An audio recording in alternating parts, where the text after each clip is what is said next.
Messages from the House. From the House of Representatives, March 4, 2021. Mr. President, the following bills passed the House on third reading in an amended form by the votes indicated. Message number 168, House Bill number 38, Community Behavioral Health Priority Populations. Ayes 37, noes 22, excused 1. March 4, 2021, message number 169. House Bill number 39, Optometrist Practice Act Amendments. Ayes 47, noes 11, excused 2. Signed, Wendy Harding, House Chief Clerk. Reports from standing committees. March 3, 2021, Mr. President, Committee number 8, Transportation, Highways, and Military Affairs, to whom was referred Senate File 106, Transportation Statutory Amendments 1. Respectfully report same back to the Senate with a recommendation that it do pass. Ayes Senators Anderson, Furphy, Landon, McEwen, and Pappas. Senator Landon, Chair. March 3, 2021, Mr. President, Committee number 8, Transportation, Highways, and Military Affairs, to whom was referred Senate File 107, Transportation Statutory Amendments 2. Respectfully report same back to the Senate with a recommendation that it do pass. Ayes Senators Anderson, Furphy, Landon, McEwen, and Pappas. Senator Landon, Chairman. March 4, 2021, Mr. President, your Committee number 2, Appropriations, to whom was referred Senate File 58, Wyoming Investment in Nursing Funding. Respectfully report same back to the Senate with a recommendation that it do pass. Ayes Senators Hicks, Perkins, and Steinmetz. Excused Senators Guru and Kinski. Senator Kinski, acting chairman. March 4, 2021, Mr. President, your Committee number 2, Appropriations, to whom was referred Senate File 124, Defending Wyoming Business, Trade, and Commerce Amendments. Respectfully report same back to the Senate with a recommendation that it do pass.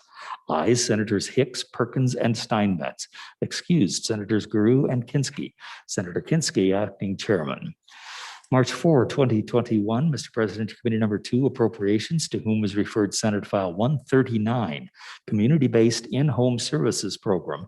Respectfully report same back to the Senate with a recommendation that it do pass. Ayes Senators Hicks, Perkins, and Steinmetz. Excused Senators Guru and Kinski. Senator Kinski, acting chairman. March 3, 2021, Mr. President, Committee number 2, Appropriations, to whom was referred Senate File 30, Pandemic Response Review Task Force. Respectfully report same back to the Senate with a recommendation that it do pass amended. Ayes Senators Hicks, Perkins, and Steinmetz. No Senators Guru and Kinski. Senator Perkins, acting chairman. I beg your pardon, correction. March 3, 2021, your Committee number 2, Appropriations, to whom was referred Senate File 30, Pandemic Response Review Task Force. Respectfully report same back to the Senate with a recommendation that it do pass failed, amended. Ayes Senators Hicks, Perkins, and Steinmetz. Senators Guru and Kinski, no. Senator Perkins, chairman. March 3, 2021. Mr. President, your Committee number 8, Transportation, Highways, and Military Affairs, to whom was referred Senate File 112, Insurance Discount for Accident Prevention Training. Respectfully report same back to the Senate with a recommendation that it do pass amended. Ayes Senators Anderson, Furphy, Landon, and McEwen. Senator Pappas. Senator Landon, chairman. March 4, 2021.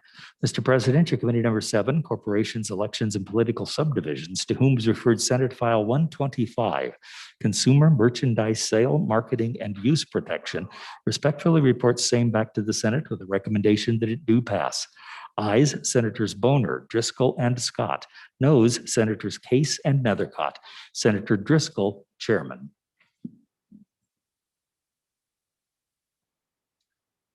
Okay, Mr. Majority Floor Leader. Oh, wait, Senator Guru first, please. Thank you, Mr. President.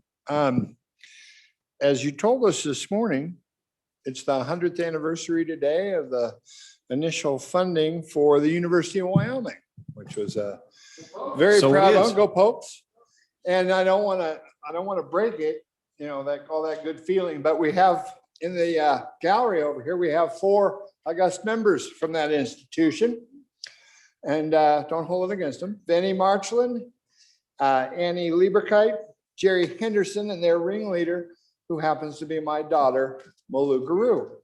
Welcome to the Senate.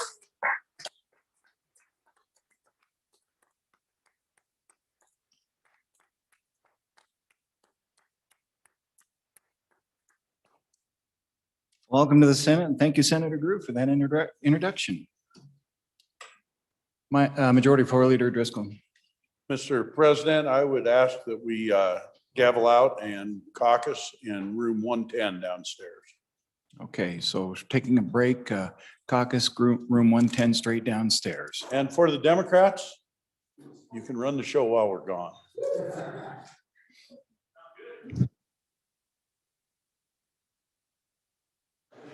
We'll stand at ease until the sound of the gavel.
Mr. Majority Floor Leader, would you like to give us some direction?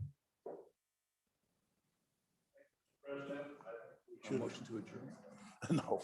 Thank you, Mr. President. I think we should gavel in, go ahead and get any messages that are coming, get bills read in. And then we'll go ahead and work the committee of the whole list at least till 5:15 type deal. Gavel out. Appropriations Committee will be excused at 4 to go do their work. So if you have a bill on the list that you think's endangered by appropriations being gone, come see me and we'll pull it off of the list. All right. Madam Chief Clerk, any reports that we need to follow up on? Okay. Standing committee reports, go ahead. Corrected reading, March 4, 2021. Mr. President, your committee number 2, appropriations, to whom was referred Senate File 58, Wyoming Investment in Nursing Funding.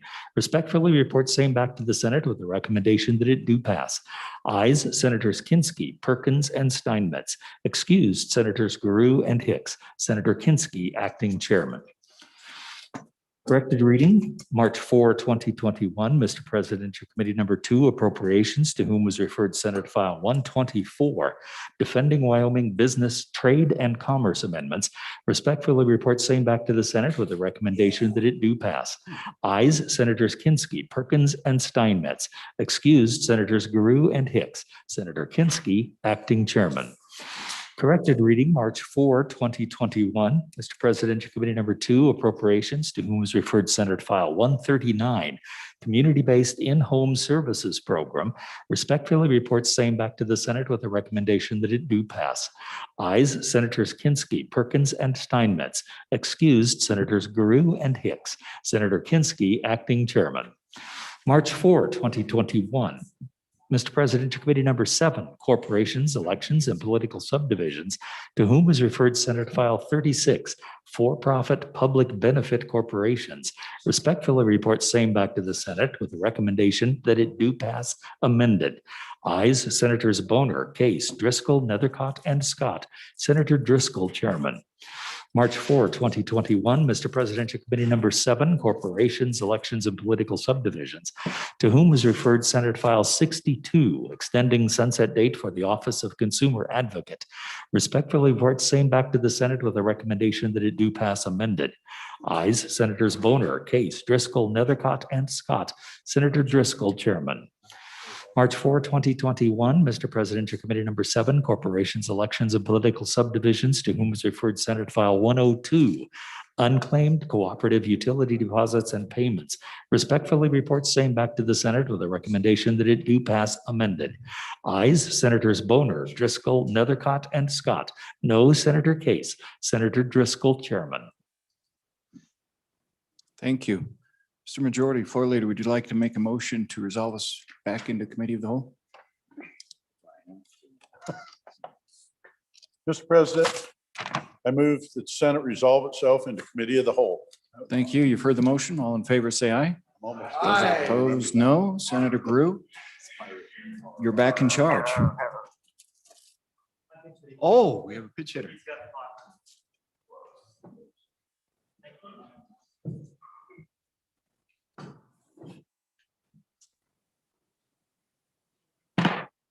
Committee of the whole, please come back to order. The first bill for your consideration is Senate File 3. Will the reading clerk please read the Senate file?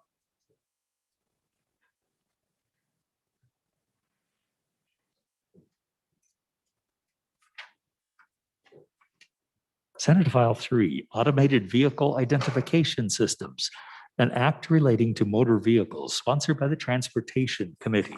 It was referred to committee number 2, committee number 8, Transportation, which a committee recommendation that it do pass amended. Ayes, Senators Anderson, Furphy, Landon, and Pappas. No, Senator McEwen. Senator Landon, chairman. Was re-referred to committee number 2, which returned to committee recommendation to return without recommendation. Ayes, Senators Guru, Hicks, Kinski, Perkins, and Steinmetz. Senator Perkins, chairman. You've heard the reading of the Senate file. What is your pleasure? Senator Landon. One moment, Senator Landon. Now, Senator Landon. Mr. Chairman. I would move that when the committee of the whole rises to report, to do so with a due pass recommendation on Senate File 3. There is a standing committee amendment. I would ask that that be read in at this time, Mr. Chairman. Let's do it. Senate File 3, Standing Committee Amendment number 1, page 3, lines 3 and 4, delete. Senator Landon. Mr. Chairman, thank you. If you'll notice on the board, that's either a target or it's a bill that the majority floor leader really wanted you to hear about. And so Senate File 3 comes to you, and I will be the first to admit that this poor little bill has lived a tortured existence through no fault of its own. It is the work of your interim transportation committee, which spent the past several months working on this issue. It was brought to the session, and your new Senate Transportation Committee took it up. And I would just say that there is a partisan group in my neck of the woods that kind of launched a campaign against this bill. And it was my feeling that this bill really deserved to get a good look. There's some good reasons, and I hope that we can share those with you this afternoon. It's an important bill to the Department of Transportation. It's a very important bill to a couple of areas of our state. It's a safety bill and it's a law and order bill. And so with all of that said, what I'd like to do is give an opportunity for the good senator from Teton County to give you a little background on this bill and how it all got started, and maybe the genesis of the bill, and take it from there. So, Mr. Chairman, I'd like to yield the floor to the senator from Teton County. Thank you, Senator Landon. Senator Guru, the floor is yours. Thank you, Mr. Chairman. Members of the 66th, I talked to a couple of you about this bill, and all I'd ask you to do for the next few minutes is just kind of relax and listen to a little story, and then we'll talk about Senate File 3. Up in the area where I live, we have a problem with housing, and a lot of folks that work in our community have to commute to work from sometimes great distances. One of those trips has to go over a very high mountain pass, an 8,800-foot pass from the valley floor at 6,200 feet. And they travel that every day. It takes over an hour to do it in good weather, and in bad weather, it takes a lot longer. It has several 10% grades, but on certain days on that highway, there are more traffic on that road than on Interstate 80 when commuters are commuting back and forth to work. They're providing goods and services, revenue for our state, but they travel this road they must. In addition to that, we have truck traffic. It's an important artery for truck traffic for folks traveling, or bringing goods and services into our valley. Unfortunately, this is where the trouble begins. At times, trucks that are overweight use that road. They are banned from doing so by the Wyoming Department of Transportation. There are signs that tell them not to come, flashing signs back across the border in Idaho to tell them not to go. In the wintertime, semis and all trailer traffic is banned. In the summertime, it's overweight vehicles. But travel it they do, sometimes just because their GPS system tells them to, and they don't know any better. But they pass all the signs anyway, and they go over because the GPS system tells them to. Then there are others who do it, frankly, because it's shorter, it's more economical, and even if they get a ticket, well, it's just a cost of doing business. Because frankly, we don't have the resources, we don't have the time to put officers out there. It'd be a great expense to do so. Also to man a booth to weigh them all, but also incur great expense. Upwards of $300,000 a year each for the police or to man the booth. In our perilous budget times, that is not something that we feel is worth doing. So in talking to the folks at that group that takes care of our roads, they came up with the idea. They said, well, there's a scale in the roadway and we take pictures of overweight vehicles that come over. Well, then we alert a policeman or a trooper to come and look, to try to find them. Well, our county's large and spread out. We don't have a lot of troopers. Most of the time, no one ever gets caught. That is the genesis of Senate File 3. What our intent was to have, if the trucks drove over this scale and were overweight, there's a scale and a turnaround right there. Flashing light flashes, tells you your truck is overweight. You can pull over to the side and call for a trooper if you think this information is in error. Or if you continue to travel, the picture would be taken and you would get fined. Overweight vehicles, when they go over this pass, if their brakes fail, could cause a disastrous situation. It happens many times, so far without loss of life. But I submit to you, members of the 66, it's only a matter of time before we will have a mass casualty situation on that highway. Given the cost factors, given all the other factors of what it would cost to do it, this is what we came up with as an idea to try to solve a very serious, very dangerous problem that affects my constituents, my community. So I went to see the folks who take care of our highways and asked them about it. And they had a little suggestion of their own. They had a problem with construction zones. We talked with the association of folks that does that kind of work around our state. They agreed. So that we talked about putting this bill into active construction zones. We talked about general construction zones, and then we talked about, to make sure, it was suggested to only have this available when workers were on the site working in what we call an active construction zone, and that's called out in the bill. Well, once the good folks who practice the legal profession over at that outfit got a hold of it, they added a couple more. They thought maybe school zones would be a good idea, and maybe any other thoughts that they thought a couple other spots might be good. And so that's what you see in Senate File number 3. When we saw it and when the committee took this bill up, immediately saw the problems with some of those other areas. And so that is where the standing committee amendment comes from. And it's been read in. And so now I think it's time for me to move for approval for standing committee amendment number 1 to Senate File 3. Yep, Senator Greer, would you move that, please? That you are correct. It's been read in, but not moved. I would like to move it at this time. Thank you. What the standing committee amendment, if you'll go to the standing committee amendment, what it does is it strips out, let me repeat that for everybody. It strips out everything about anything except active construction zones and restricted weight areas, which is this, in this case, is the mountain pass of which I speak. We have taken out school zones. We have taken out any other zones of any kind. And we've brought it down just to those 2.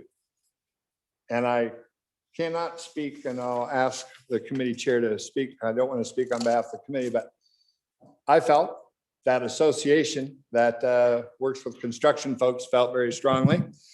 And another association that has folks that drive these vehicles that go through some of these zones, all agreed that this bill was a bill about safety, was a bill about lives and saving lives, saving our workforce on our highways, in construction zones, and saving what could be a potentially devastating accident in an area where restricted travel. I want to make sure I remember this. Overweight vehicles on our highways cause destruction to roadways, which costs you and I and our taxpayers that we represent millions of dollars in destruction of roads that shouldn't happen.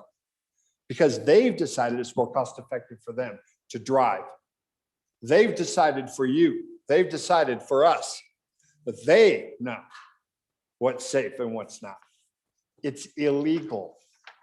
This bill is about illegal things that are happening and how to stop it, and how to do so in a way that is cost effective and drives home the point that we will not tolerate this kind of behavior in our state. It's frankly illegal. Laws are already on the books saying it's illegal. This is just how we find people for doing it. So that's what the amendment does. It strips out all those sites. Now, I will tell you, as I ask you to approve this and ask for your favorable consideration on amendment number 1, and stand to answer questions, that I have another amendment that I have ready to take out construction zones, because I've heard talk in the body and I know that there are people that have concerns. But we didn't want to put it in this bill because we feel very strongly about the construction zones, but we also know that, as I have always said when I stand here, that in the words of a good friend of mine, Senator, that we always want to try to make a bill better if we can. So if we could move this along, and if someone is of a mind, come and see me and we could talk about that. But right now, I'd like to move for your approval on Standing Committee Amendment number 1 to Senate File 3. Thank you, Senator Grew. We are on the Standing Committee Amendment number 1 to Senate File 3. Senate File 3 being Automated Vehicle Identification Systems. And back to you, Senator Landon, Mr. Chairman. Thank you, Mr. Chairman. The good senator from Teton County, I think, did a great job of explaining what we did in committee with the bill, taking that back to just simply very restricted active construction zones where we have our workers out there, and of course those passes. And incidentally, in a situation where we might have something going on, we've got a switchback road above the Bighorn Basin over there. That's certainly a possibility as you go down the road at some point. There may be something going on up there that we need to slow somebody down. There's a switchback road up above the good little town north in Sheridan County where I used to cowboy. So, it's not restricted to just one spot. But this really, I think, fellow senators, I hope you're getting the picture of what the bill does. But for the Standing Committee Amendment, I hope you would agree that we've drawn it back to a pretty narrow focus. And I would encourage your support on the Standing Committee Amendment. Thank you.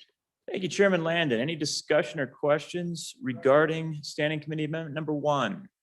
Seeing none, all those in favor of Senator Guru's motion to adopt Standing Committee Amendment number 1 to Senate File 3, please say aye. Aye. Those opposed, no. Standing Committee Amendment number 1 to Senate File 3 has been adopted. We are back on the bill. Any questions or discussion on Senate File 3? Senator Pappas, to you first. Yeah, thank you, Mr. Chairman. I just wanted to discuss a little bit about what maybe all of you have been seeing in your email boxes like I have. It appears to me that the folks that have been emailing me have a different idea of what this bill does. I've heard it called the red light cam, the scam cam. I've seen information in my emails that says we're attempting to balance our budget because we're going to be charging people fines all over the state. I see email that says that we're going to violate people's property or privacy rights because we're going to scan every car that goes by that camera. Let me assure you that these are in limited areas, okay? In active construction zones, only when people are present. And frankly, they won't be associated with red lights in your cities. They won't be in trying to monitor traffic 24/7 in various locations. In fact, these cameras, unless you're violating the speed or the height restriction or the weight restriction, that the camera won't even activate. You go buy it legally, it won't even activate. And also, I hear that I get lots of email that says that the state's going to be gathering this data and logging. Big Brother's going to be keeping track of you. That's not the case either. There's provisions in the statute that this information has to be destroyed. So it is strictly a measure for safety. If we do not raise $1 of penalty money, I think we've accomplished what this bill wants to do. It wants to slow down those folks in construction zones and to make sure that when we have restricted areas, that the trucks and the vehicles comply for safety reasons. There's a reason why these areas are restricted. And frankly, folks, we can't afford to post highway patrol officers at every restricted area, at every construction site. And so these cameras will typically be portable. They'll be on a portable unit and moved from, I would imagine that it wouldn't be at every construction zone. That's up to YDOT. They probably put it when they foresee problems, because it is a cost to YDOT. At this point, they don't get reimbursed for anything. Okay. And so it is strictly a measure for safety. I think it's a very good bill. I thank the good senator on my right here for bringing it up. As a person on the Transportation Committee, I know that we all are eager to make sure that the people who work for YDOT and the contractors that work for YDOT stay safe. So, and I hope you share that sentiment along with me. So again, I just wanted to dispel some of the emails that I get, some of the feelings that I get. I just don't think people understand what this bill is for. We're not going to get rich. We're not looking to fine everybody and their uncle, because if you're not breaking the law, your picture won't be taken. And if you look at the bill, there will be a sign posted way before that there is a camera coming up. So it's not like the intent is for us to get people to abide by the law and keep our people safe. Thank you, Mr. Chairman. Thank you, Senator Pappas. Vice President Hicks, you were up next if you want to go. Thank you. Senator Cooper. Thank you, Mr. Chairman. A couple things here come to mind. One of the things that have been brought to my attention by a couple of constituents who do understand that the original purpose of the bill was they're afraid it'll run away into other areas, such as the good senator from south of Midwest recently mentioned here. It was put to me very directly, even by my YDOT personnel, we don't need it on our side of the mountain. We don't want it. Okay, and here was an example of, well, maybe this is a possibility. The second thing that comes to mind is right now the people that I talk to in general are so disappointed and mistrustful of YDOT in general. And YDOT magnified that to such magnitude with these signs, millions of dollars of signs they put up that say, arrive alive and then wear your mask. People are pretty upset about that. We got 2 or 3 of them, 4 or 5 of them right in our little area. One says that the road's slick 40 miles ahead. My God, it's February. Yeah, the road's slick 40 miles ahead. My calendar tells me that. I don't need $1 million sign to tell me that. And that's the feedback I'm getting from the people is they don't trust YDOT. They feel like YDOT's so overspent at this time that they don't want anything more for YDOT. They don't feel that YDOT has done their part to make the cuts necessary. And if it says YDOT on it, they want nothing to do with it. So from my constituents, that's the feedback I'm getting. Thank you very much. Thank you, Senator Cooper. We're on Senate File 3, Automated Vehicle Identification Systems. Mr. Vice President. Yeah, Mr. Chairman, question I have is why this is not a House bill. We had a pretty robust discussion earlier about this little fingerprinting bill.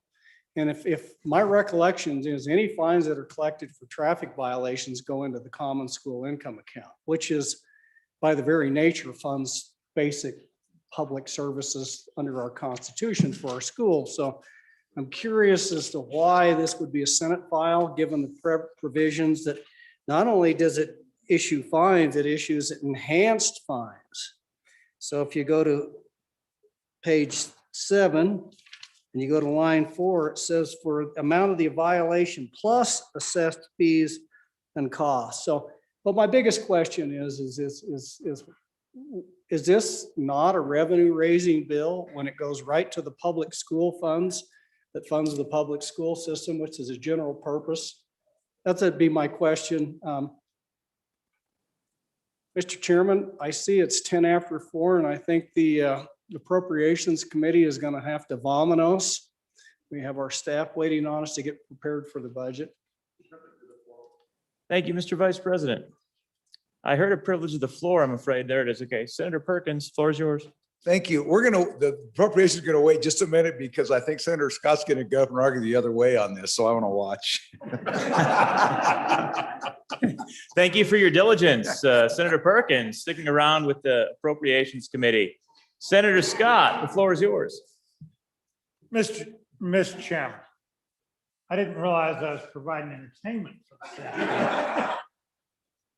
I have to improve my act.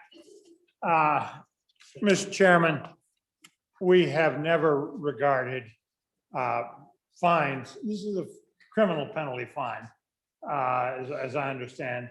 We've never regarded those as revenue raising measures. We have routinely passed criminal statutes with fines in them. And yes, they do go by Constitution into the Common School Fund, but by both, I think, court precedent and Senate custom, this has not been considered a revenue raiser. Thank you, Senator Scott. Senator Scott will be here all week, folks. Senator Kolb, the floor is yours. Thank you, Chairman. I've heard a lot about this through my constituents, mostly for the things that we've heard coming out of transportation, that people feel like it's, well, Big Brother watching you. And that, may or may not, of course, be reality, but that's what they feel and that's their reality. I do wonder, though, why wouldn't we have just put a larger, I don't know, maybe we can't do that here, but fines on overweight vehicles going over these passes, people who hold CDL licenses. They are a professional license. And there's many things you can do with a CDL, and I own one or have one, that will lose your right to drive. A DUI, for instance. Why couldn't we just try to enhance those? That's kind of a question for the Transportation Committee folks on what maybe they could have done with that or couldn't do or it wouldn't work. I'm not sure. And then the other issue maybe is, what about the snow covering a license plate? I mean, we're talking about Teton Pass. I've been over that pass, and you got to be paying attention. So what about if the vehicle's plates got covered? How are they going to identify that at that point? Besides the overweight or overheight or over width issue, but how are they going to get a plate? And it just maybe explain the mechanics of that. And then also I want to reiterate the fine enhancement that may have been an easier thing to deal with, because you catch you one time driving overweight. If the consequences were bad enough, I don't think you'd be doing it again. So, and thank you for the chance to ask questions, Thank you. Mr. Chair. Thank you, Senator Cole. Further discussion, Mr. Chairman, Landon. Thank you, Mr. Chairman. I thought I'd jump up and start answering some of the questions, and then I'll be glad to get started on a new list. To the good senator from the Bighorn Basin, I certainly didn't mean to throw a red herring out there. I used those as examples of very steep roads with switchbacks. And if there is a construction site at some point on any road, we would have a camera that we could put up to protect workers or whatever. These will be very mobile. There isn't going to be very many of them. So certainly we're not going to cover a whole lot of these construction zones. But if we've got a hot spot where we're working on a bridge and we're trying to protect our workers, and I totally get it. My constituents too, to the good senator, there's been some concerns regarding, by the way, I did a little homework on the big signs that kind of irritate folks. And those were basically federal money. So you either put them up or, the feds pay for them, and that's our tax dollars, I guess, and they would have gone somewhere else if we didn't put them up. But I did want to get back to my good friend from Snake River country, even though he's not here. This is not really a revenue raiser, and we hope it never raises any revenue, frankly. If it does, that would, of course, go to the Common School Land Fund. But there is statutory allowance for administrative cost. So we don't have any problem with that. Regarding the situation up there on the pass, on the western part of our state, there just simply is not enough trooper coverage. We've got, you could extend the fine, but the testimony we got is that those trucks are long gone by the time the trooper gets up there. So that just was not a very good remedy. The best remedy that we could come up with is what's in front of you today. I would just encourage the body to not necessarily think about our agency so much as the workers out there and the drivers out there. We have an association that takes care of those drivers of those big trucks, and they're fully in support of what we're doing up there on the pass west of Teton County. And that's because they don't want to lose access to that road. And if we have to shut it down, they have to go all the way down to the good president's country and back up through Snake River Canyon to get something into Jackson. And they don't want to lose that road, Mr. Chairman. And our construction folks, they have endorsed this bill as well. And it's because they don't want to lose a worker. We haven't had a very good record on the safety front in our workforce through the years. And that was compelling enough to me to at least bring it out here for your consideration. I, for one, want to take a little bit better care of our workers out there. So I hope that answers the questions thus far. Thank you, Mr. Chairman. Thank you, Senator Landon. Further discussion on Senate File 3, Automated Vehicle Identification Systems. Any further discussion? I'm sorry, Senator Bouchard. It is hard to see over to those seats. Senator Bouchard, floor is yours. Thank you, Mr. Chairman. Whenever I look at things like this, I do look at it as surveillance. I'm going to tell you a story about my daughter last year. I got a call from the Highway Patrol. They said, "We clocked your daughter going 108 miles an hour." And I said, how did you do that? And he said, well, he told me where he was, and he told me the little hill he was on. And I basically told him that you better just give back all the tickets to everybody you gave with that piece of equipment, because it can't be working right. And the reason I could confidently say that is because the vehicle she drives has a vehicle speed limiter on it, and it isn't capable of doing 108 miles an hour. And I got to tell you, man, all the trouble you got to go through to get out of one of those tickets, because there's another case that we found here in Cheyenne. Same thing, where what they did is it's the same thing. The vehicle has a limiter similar to this one, And you know, the judge actually on that case said, that's what we clocked them at. So that's what we're going to do. That's wrong.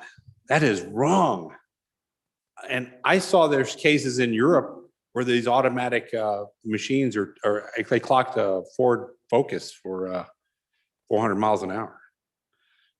I just don't think, I think if it should be a police officer should be involved. I think there should be someone there watching what's happening. And I think it should be able to be something that somebody has to defend when they go to court. Obviously, we were able to have a different outcome in my daughter's case, and it's a good thing because 108 miles an hour is a felony.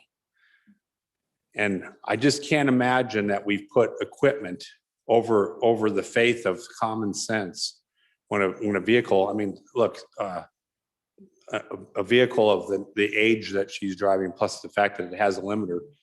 And, you know, and what's interesting about this, let me tell you something. I took it to a shop here that has a dyno. I've told you guys before, I have automatic or automotive background. Most of these vehicles that have limiters, I mean, it's pretty common in this day and age. The shop that I talked to said, well, she got clocked for it. And what, do you want to get her off? And I said, no, I want the accurate speed of this vehicle. I don't want just some arbitrary speed. Anyway, I had to go, and it was actually a better thing because I took it to the state south of us that has actually a certified dyno. And we got it clocked, so we knew when that speed limiter would kick in, and we brought that document back, and that was part of our case. But why should I have to go through all that? I certainly don't trust any of this stuff. I'll be a no vote. I don't think our constituents want it either. Thank you, Senator Bouchard. Senator Guru. Thank you, Mr. Chairman. I want to make sure everybody understands. Senate File 3 doesn't try to cure the ills of any agency, doesn't try to kill the ills of European countries, South American countries, anywhere else on the planet, except, and at least in why I brought it, was to fix a problem that will end up in a fatal accident in my community. It's not a question of if, it's a question of when. We talked about, and as I said, when the red light flashes and you've gone over and you've shown as you're overweight, if you feel it's in air, you can pull over, call for a trooper. There's a weight scale there, and you can fix the problem and go on your way if you feel it's in air. And that's certainly understand, because it only trips if you are doing something illegal. I want to go back to that. This is about doing something illegal.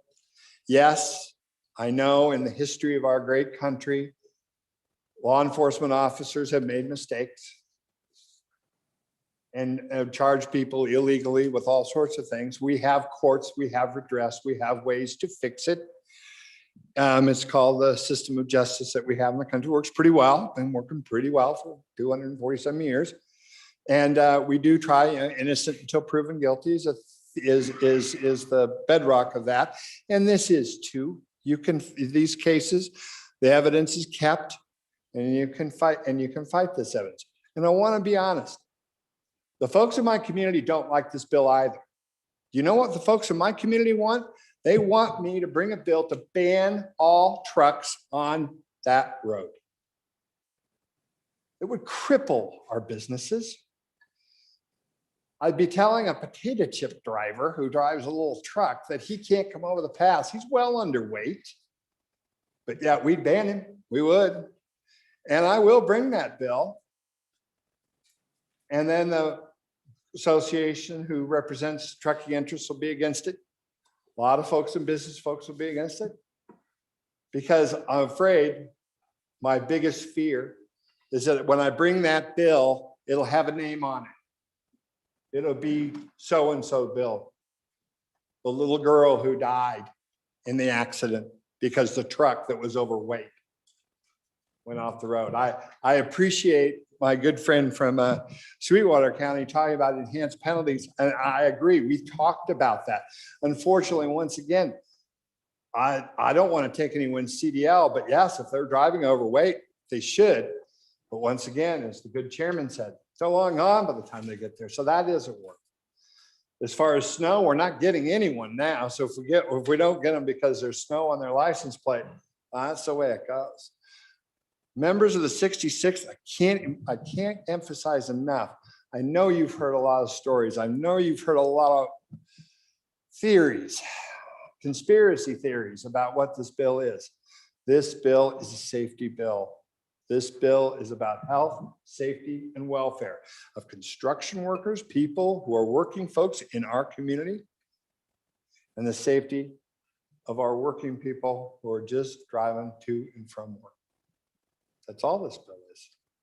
And this bill is nothing more. And I urge your support. Thank you. Thank you, Senator Grew. Senator Nethercott. Thank you, Mr. Chairman, for your entertainment this afternoon. Seems to be the theme. Just a quick question. Will these devices be used to investigate DUI, for example, in order to pursue those types of crimes for the safety over the pass and other individuals? I'm just curious about that piece. Thank you, Very Senator important. Nethercott. Senator Hutchings, I'm going to go to you first. Thank you, Mr. Chairman. I'm hearing what the bringer of the bill is saying, but I just have a couple of questions in regards to what's happening now. We're saying people are speeding, they're coming in overweight, and it's like, how do we really know it without the cameras?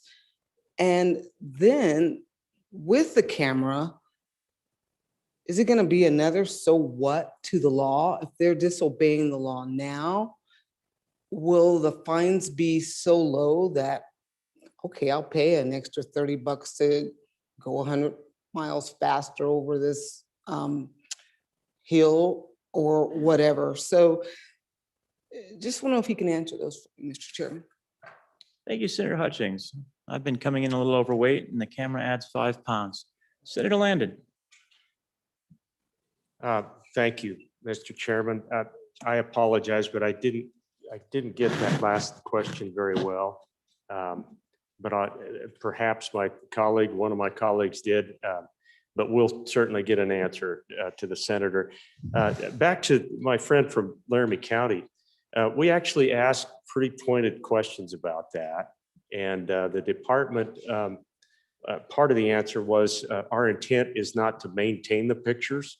They would be maintained until the citation is paid. And of course, if the accused decides to take it to court, it would be deleted after the adjudication.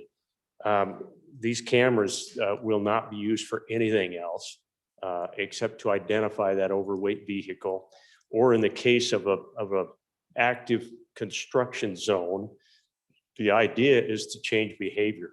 It's really not to make this a punitive thing. So that goes back, by the way, to the whole issue of whether or not this is even going to raise enough money to pay for the whole thing. We hope not. That'd be a great problem to have if we could just change behavior. But I apologize to the other senator from Laramie County. I did not hear that question, so thank you. Thank you, Senator Landon. Senator Grew, can you follow up on that? Thank you, Mr. Chairman, to my good friend from Laramie County. The incidence is high in the summertime. The overweight problem sometimes grows to over 10 to 12 vehicles a day. In the last week, 3 semi-trailer trucks have jackknifed on that road this week.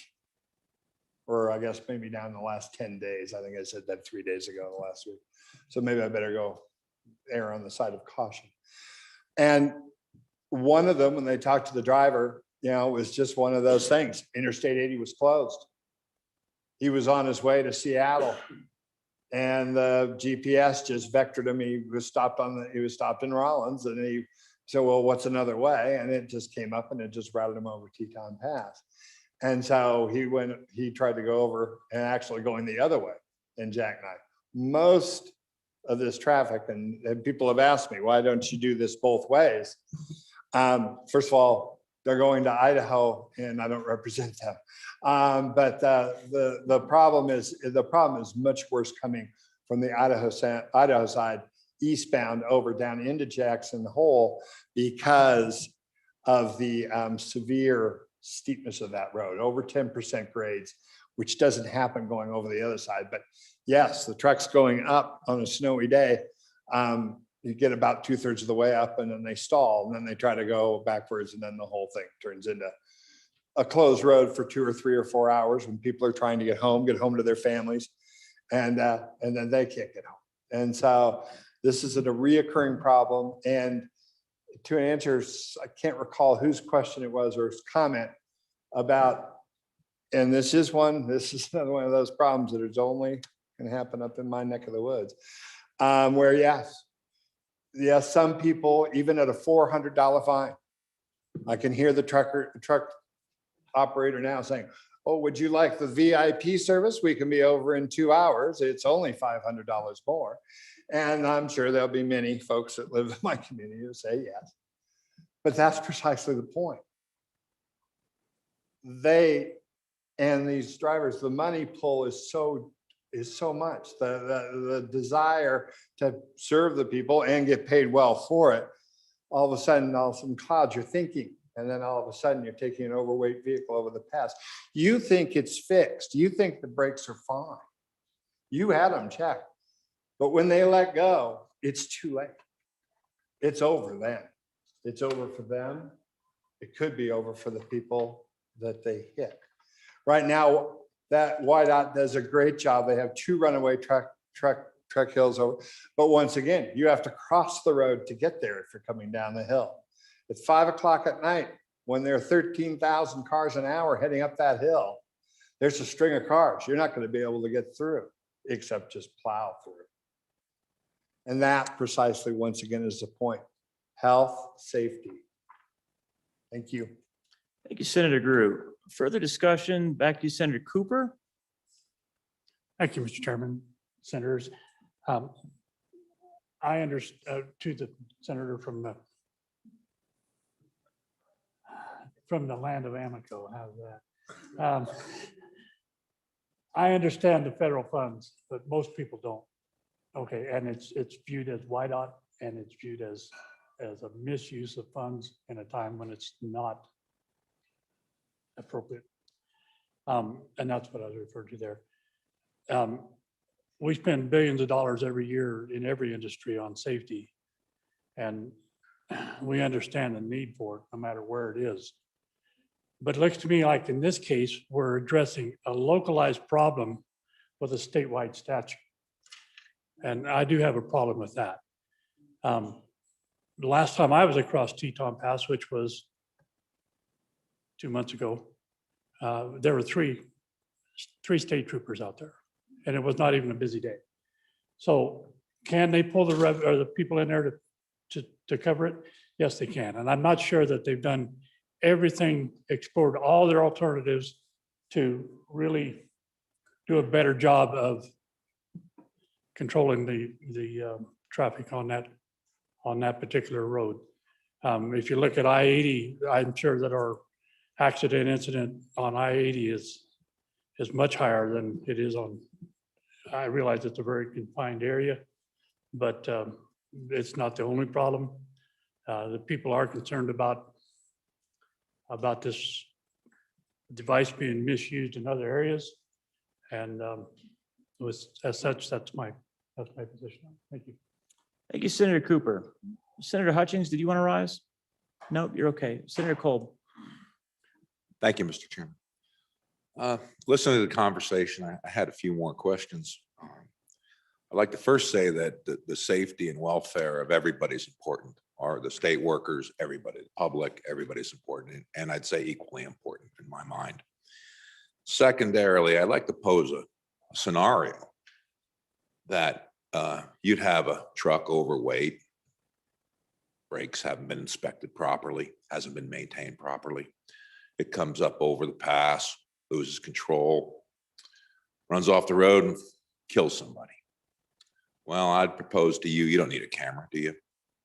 You got a license plate, you got a wreck. didn't help anything.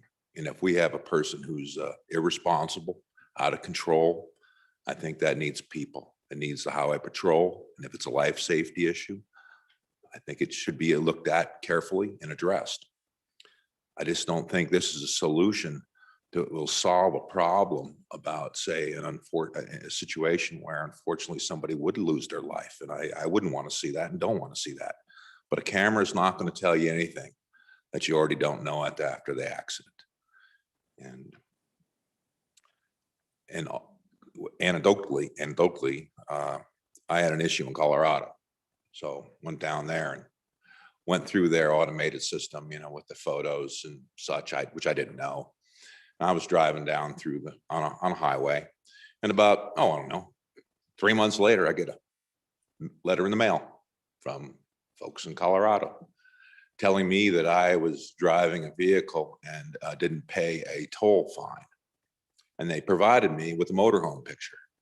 Fortunately, Senator Cole doesn't have the wealth of some to own a nice motorhome like this. So I protested it. It went through the process. I didn't have to pay it, but it's certainly not without its faults. And I know we're trying to do good things here. I know the Transportation Committee has put time and effort into this, and I respect that. But I think there might be some better ways that would work to solve this problem. Thank you, Mr. Chairman. Thank you, Senator Cole. Further discussion? Chairman Landon. Thank you, Mr. Chairman, and perhaps, maybe start bringing this home. Really appreciate the debate. And I tell you what, I totally get it. I really do. And perhaps our department, our agency has not done enough up there. It's very possible. I do think that our Transportation Committee over the last interim vetted this issue pretty well.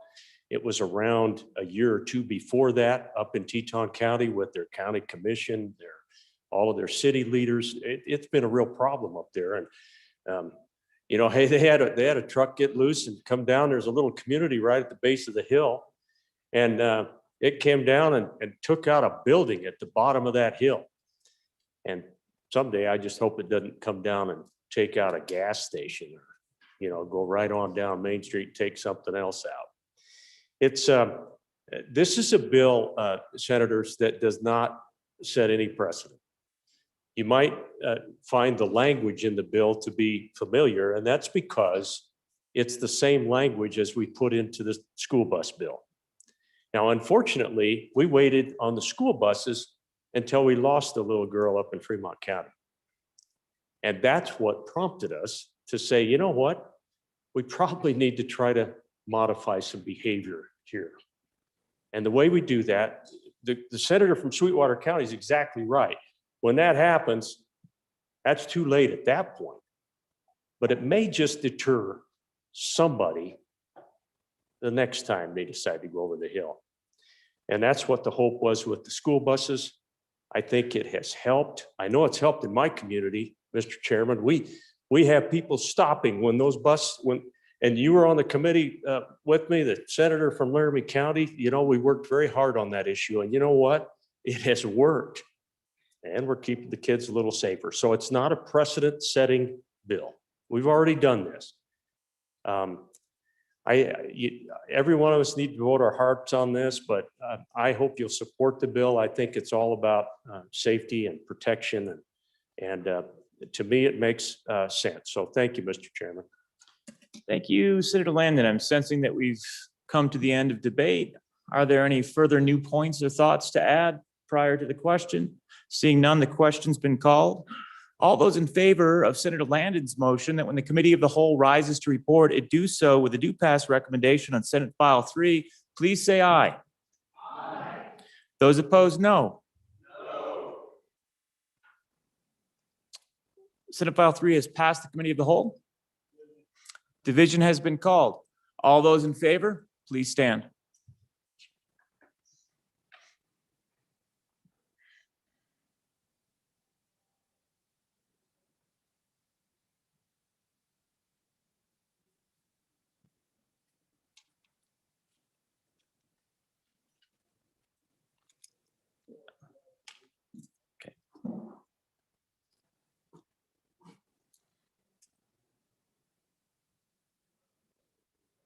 I have a note from Sen.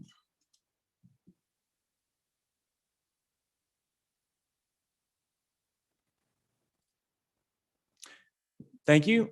Those opposed, please stand.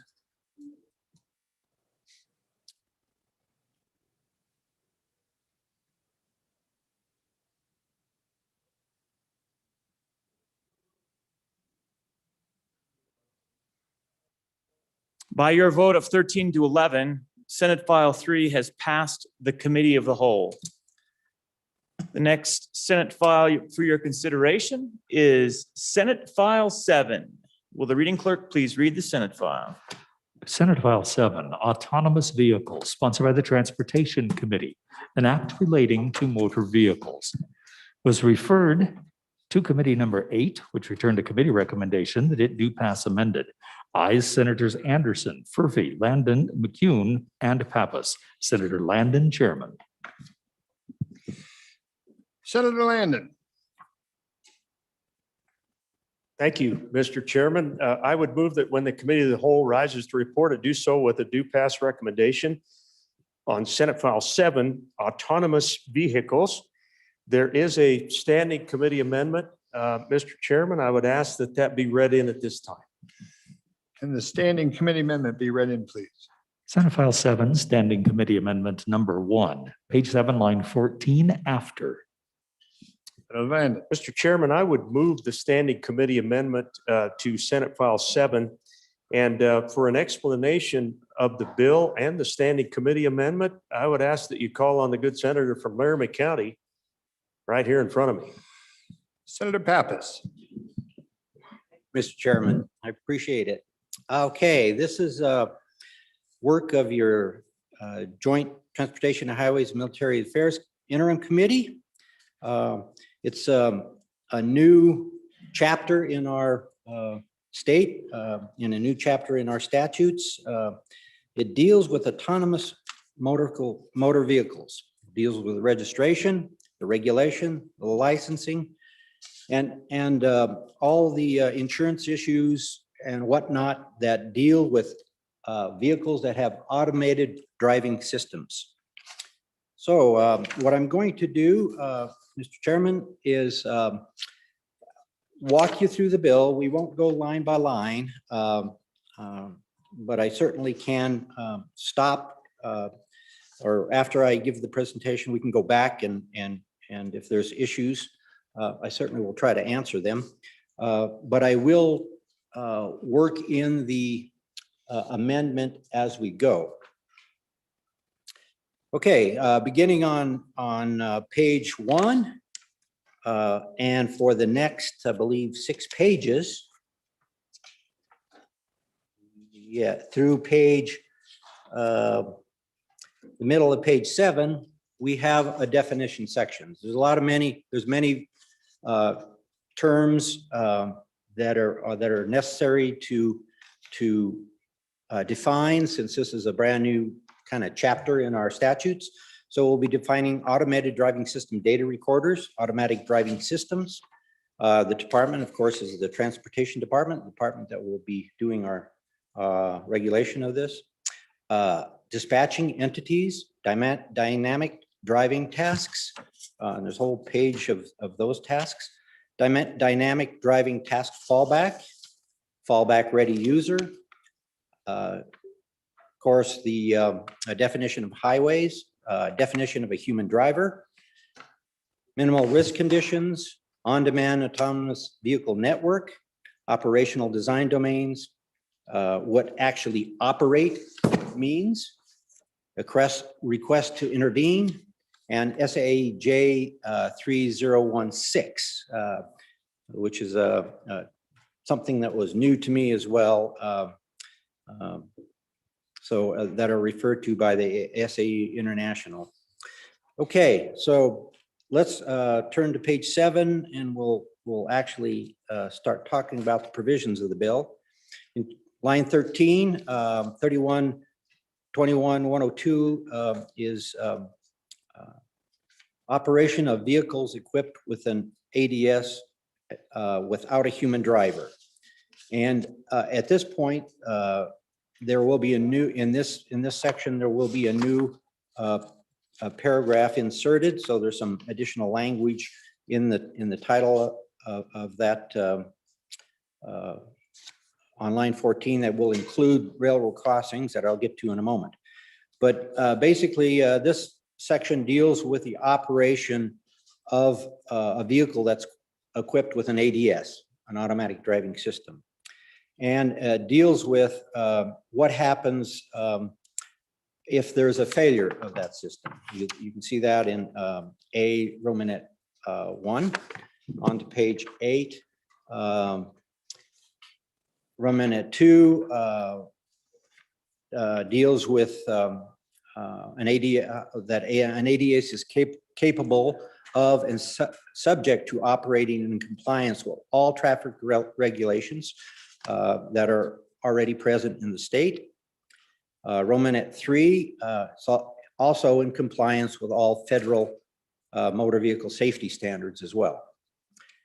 Romanet 5, the vehicle is in compliance with all safety standards and performance standards required by state and federal law, including equipment safety standards. So we're adding more safety standards here under 315901 through 315970.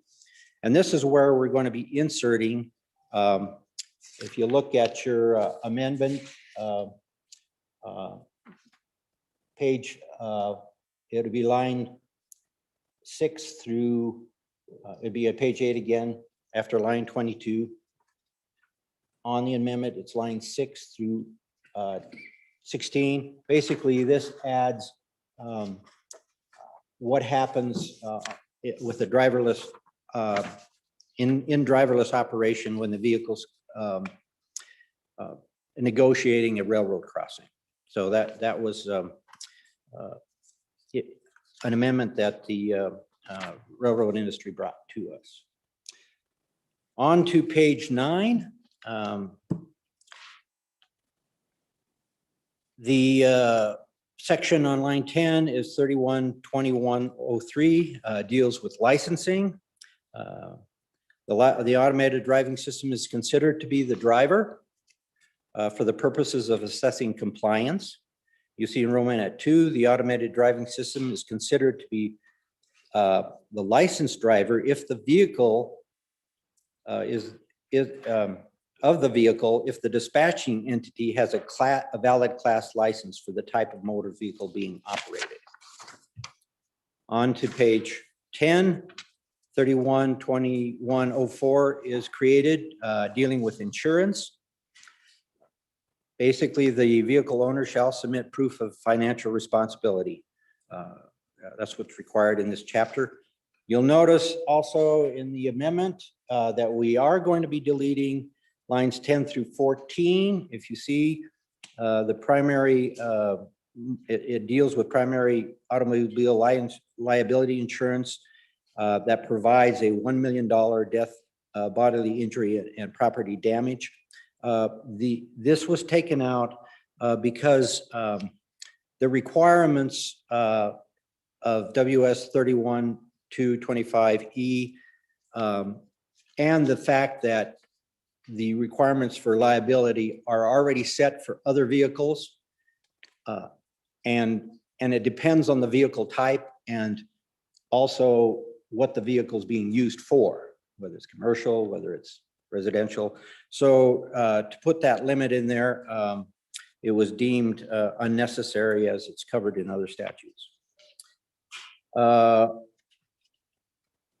of page 10, we're adding 3121-105. These are the duties after crashes and the liability that comes with that. Next page, you'll see in the event of a crash involving a vehicle equipped with an ADS, that Romanet 1, the vehicle is equipped with an ADS shall remain on the scene. Romanet 2, the vehicle owner or person acting on behalf of the owner shall report the crash. In paragraph B on line 18, the dispatching entity, manufacturer, shall be liable. There's a change here too. If you look at the amendment, we're inserting vehicle owner or any combination thereof. Okay, shall assume that liability if both or any combination of those are at fault for any crash or violation of any traffic law according to the same applicable state laws that determine liability for a crash violation of a traffic law involving a vehicle with a human driver. Okay, we're equating those to the same requirements and liabilities if there was a driver behind the wheel. You'll see on the next page, 12, paragraph C in the amendment, you'll see that I believe it's, let me find it right here. Amendment, it'd be page or line 33. It's striking lines 4 through 9. This basically was a paragraph saying that law enforcement will be accessible to all the information that this vehicle has, either through a ADS data recorder or through the reports that the vehicle owner will make. However, it was removed in committee because they felt that it's already covered in paragraphs A and B above. Hold that thought, however, I have a committee of the whole amendment that's going to put that back in. After further thought, we think we need to reinforce that and leave that paragraph in. So anyhow, going on, 312106 on-demand autonomous vehicle networks, commercial vehicles and commercial vehicles equipped with an ADS.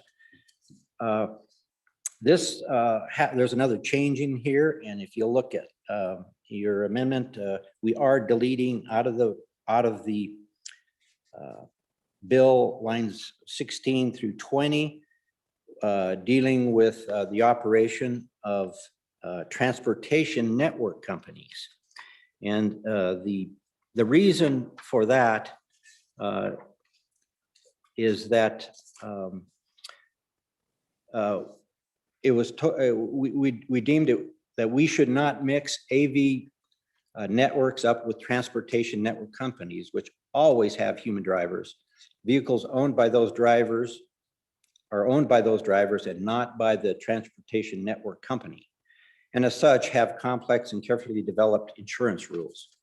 The AV network is going to be operated by a single entity that owns all of the vehicles, so it should be a simpler task to decide what coverage for a hire provided for AV transportation should there be required to have it in order to operate. So these transportation companies, you know, whether it be one of the two companies that you're all familiar with, those drivers own their own vehicles. So we're taking the transportation network companies out. Paragraph B at the bottom of the page deals with commercial vehicles equipped with ADS. And so there's some language there that references them. On to page 13, 132107, registration. This will deal with the registration and title of vehicles equipped with ADS. Paragraph A tells us that all vehicles with an ADS shall be properly registered in accordance with the laws that are already present. Paragraph B, the vehicles shall be that are equipped with ADS shall be titled in accordance to the law, our current laws.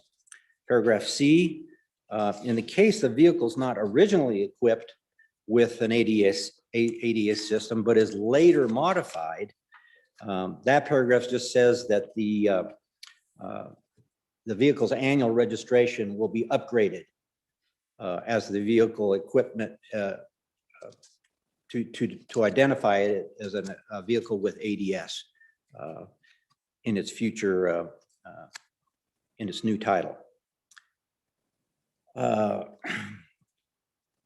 So that brings us down to page 14, line 19, 312108, controlling authority, rights, and the obligation of the manufacturer.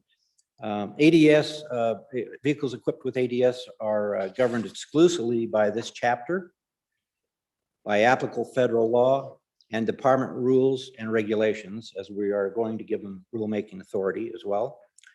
The department has sole and exclusive state, it will be the sole and exclusive state agency that implements the provisions of this chapter. And that's the department that was identified in the definitions as the transportation department. On to paragraph B. No state agency, political subdivision, county, municipality, or local entity may prohibit the operation of vehicles equipped with ADS or on-demand autonomous vehicle networks. Okay, so this is solely in the purview of the state and not able to be prohibited by jurisdictions below the state. Paragraph C, nothing in this chapter shall expand or restrict the rights or obligations or limitations of motor vehicle manufacturers and licensed motor vehicle dealers that are already in state law. And in an extent that this chapter conflicts with Title 31 of Chapter 16, then Chapter 16 of this title shall control. On to page 16. We are deleting, if you look at your amendment, we are deleting lines 2 through 9, and you might wonder why we're deleting the liability requirement from the manufacturer. We're not actually deleting it, we're moving it to another part of the statute that I'll get to later. This deals with the delivery of every vehicle within an automated driving, within the state. So we're not intending to have every vehicle come with a $5 million policy. So the intent for this section was that the manufacturer would provide a $5 million coverage when they're doing testing services within the state. And so it was just put in the wrong place, and we're moving it. And I'll show you that in a moment. 312509 on page 16, line 11, deals with the operation of a human driver of a vehicle equipped with an ADS. So we're paragraph A, how a human driver may operate the vehicle equipped with the automated driving system. So it goes through and explains Romanet 1, the human driver has to hold the appropriate class of license. Romanet 2, the human driver will respond appropriately to a request to intervene when the vehicle is not capable of performing the entire driving task. Romanet 3, the automated driving, we're on page 17. The automated driving system is capable of being operated in compliance with all applicable traffic and motor laws. Paragraph B, the vehicle equipped with an automated driving system and driven pursuant to subsection A above shall allow the human driver to take control. Of course, that's in level 3 and 4 systems. Level 5 automated driving system doesn't even have a steering wheel. So, and we'll have a change to that as well. Nothing in this chapter prohibits or restricts a human driver from operating a vehicle equipped with an ADS that allows for a human driver to control all or part of the dynamic task. That's in paragraph C. So at the bottom of 17, we're at 110 temporary ADS operating permits. So this paragraph allows the department to develop a permitting process for demonstration and testing in the states. We changed that in committee. If you look at your amendment, to a notification process similar to what other states are doing. This allows the companies to notify the department, and the department has the ability to tell them what needs to be in the notification, how many cars, where they're going to be, what the speeds are, what the conditions of the driving are during the testing and demonstration period. And that's better than a permitting process, according to the industry because the permitting process just takes way too long to get permits, and it was felt it wasn't needed. Other states have gone to this notification process and have not had a problem.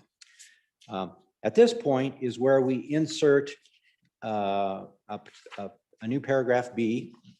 And this is where the insurance will come back in. So it'll state, before demonstrating or testing any vehicle equipped with an automated driving system, the manufacturer should file with the department proof that the manufacturer maintains liability insurance in the amount not less than $5 million that insures against loss for by which the manufacturer is responsible and that are caused by the vehicle equipped with an automatic driving system. Okay, again, that is for the demonstration and testing period.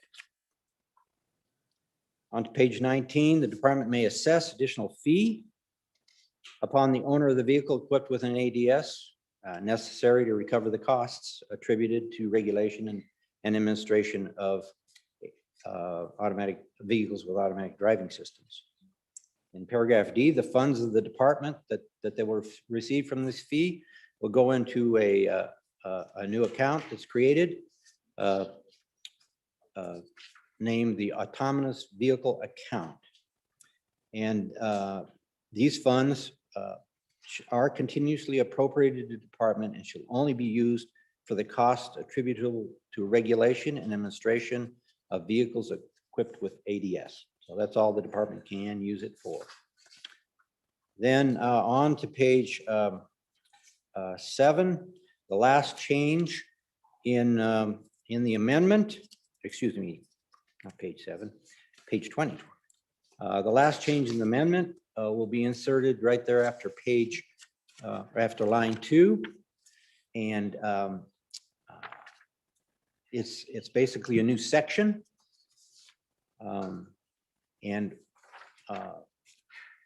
It will state that except as otherwise noted, as used in this act, driver means every person who drives or is in an actual physical control of a vehicle. The automated driving system is regulated by 312101 through 312111 is considered the driver for the purpose of assessing compliance with applicable traffic and motor vehicle laws. Okay, so that and then everything. Section 2 will be numbered 3. Section 3 will be numbered 4. The department will have not later than January 1st, 2022 to promulgate rules to administer this act. And the section 1 of the act will then go into effect January 1, 2022. That's the bill.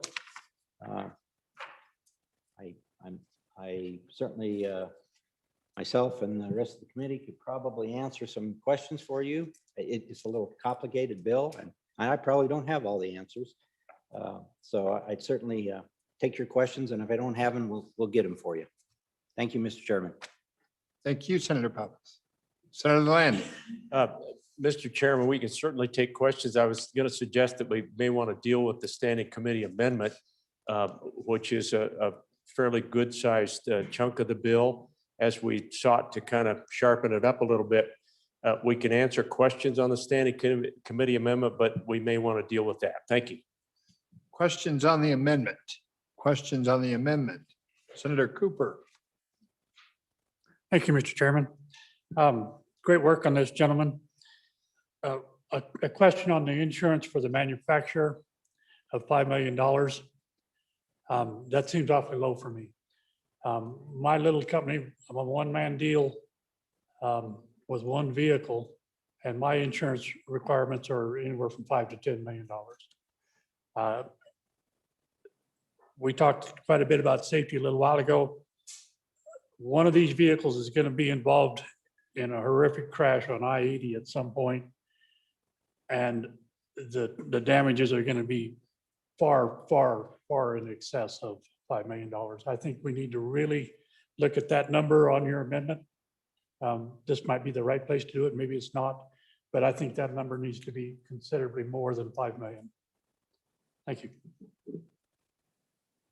Senator Schuler. Thank you, Mr. Chairman. It's interesting that caught my eye as well, on the amendment. I sort of thought the $5 million was a little high.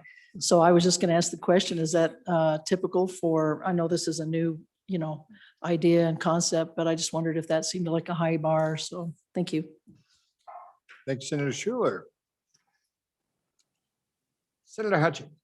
Thank you, Mr. Chairman. I received a note from one of my constituents, and they were in the Transportation Committee, as far as I remember during the interim, and they mentioned that the $5 million policy is not supposed to be just for testing, but they need that policy at all times.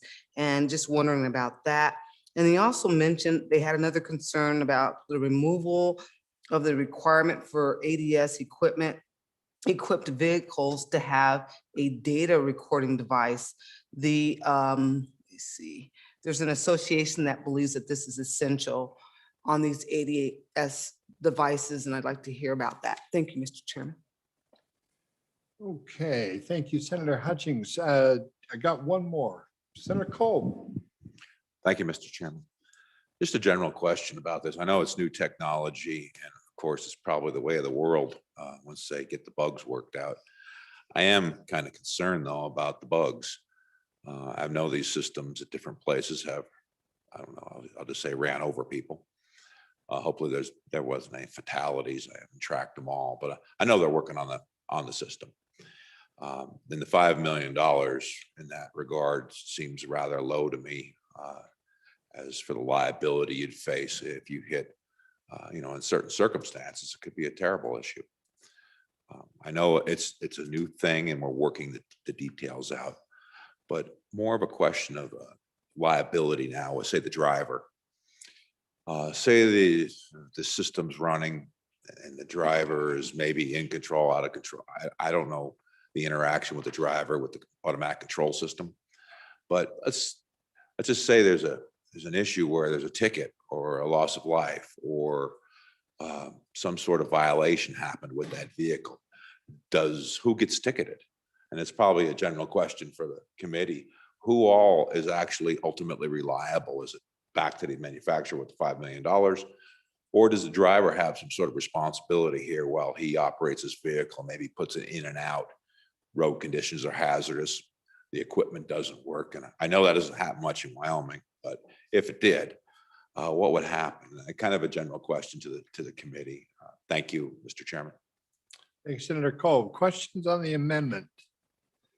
Questions on the amendment or Senator Senator Rothfuss.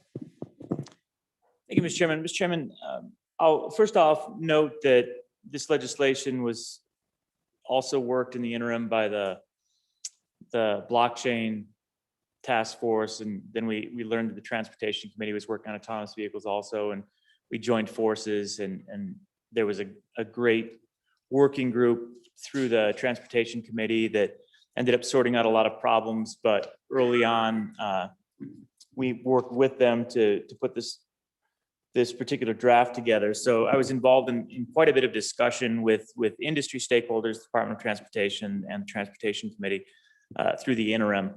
And one of the key discussion points is the context that is appropriate for considering these numbers. That $5 million liability for the manufacturer during the operation phase, that doesn't exist for a traditional car manufacturer. We don't have that in statute. There's no requirement. So this is a plus $5 million insurance policy on a manufacturer that doesn't exist for a comparable non-automated vehicle manufacturer during the production phase.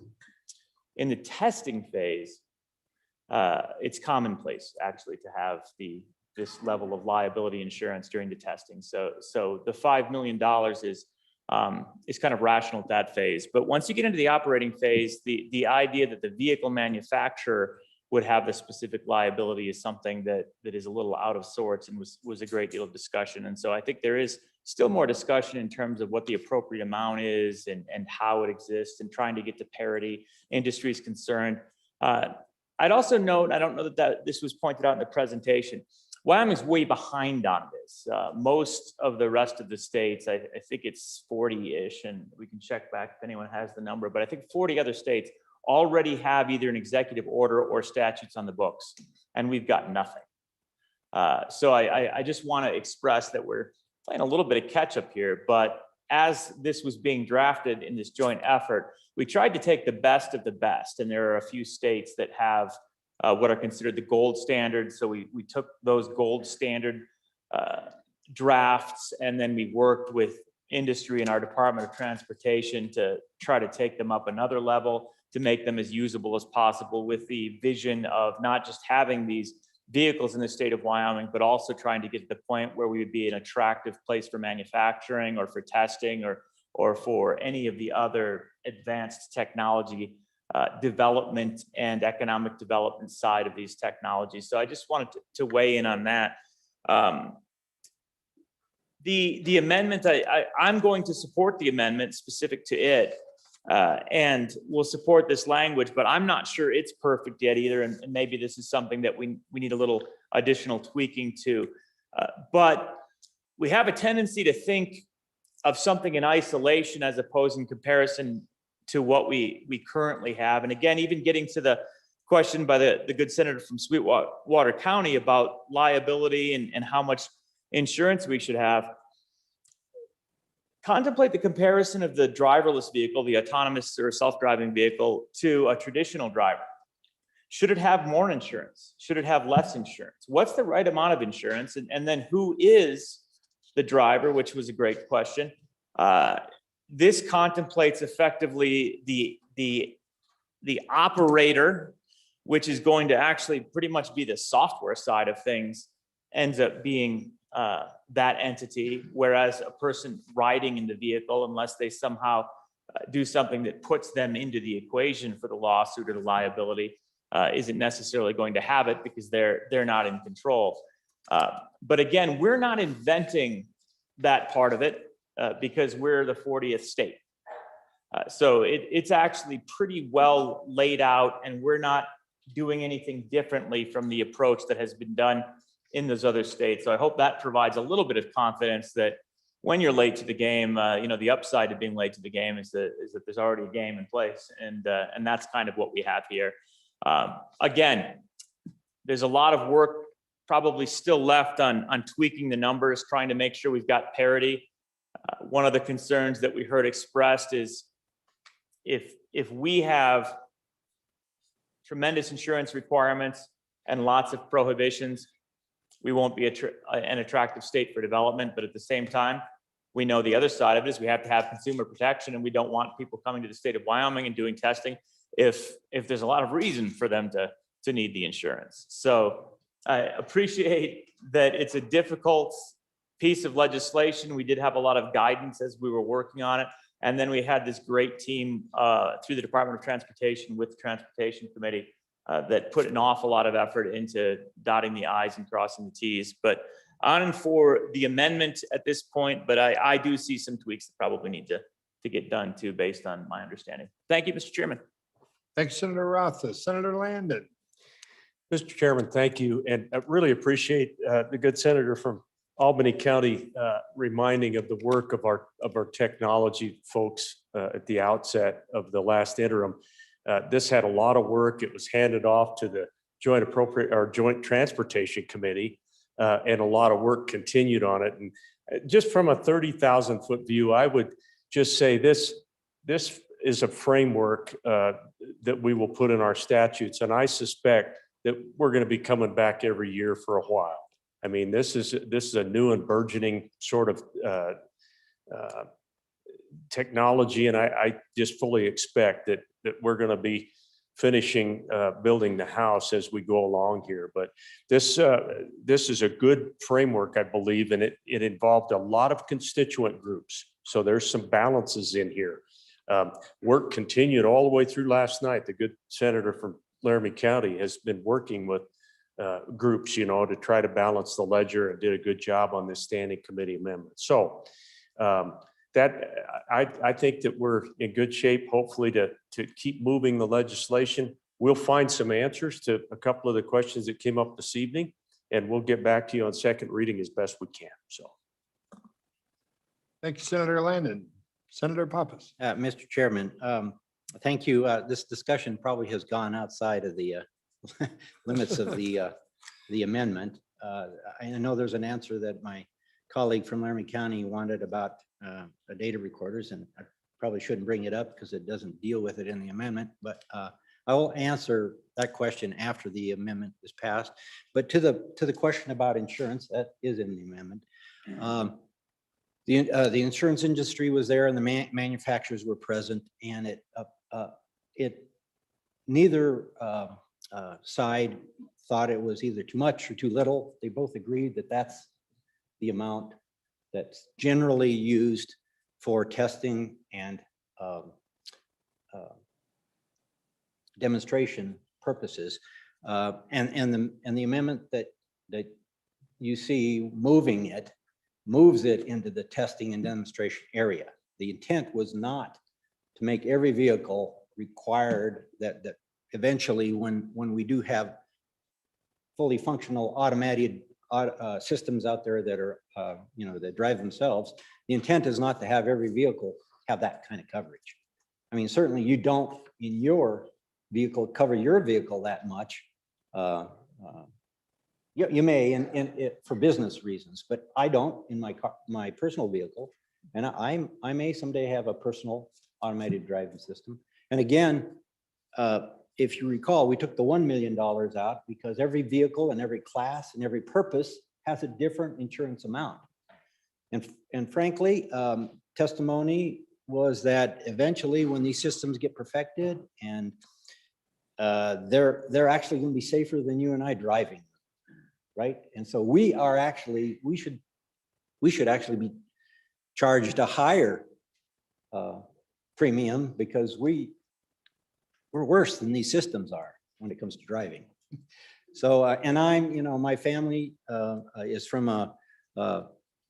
my wife's family is from a little community just outside of a bigger community in the valley in Arizona, in a state down south.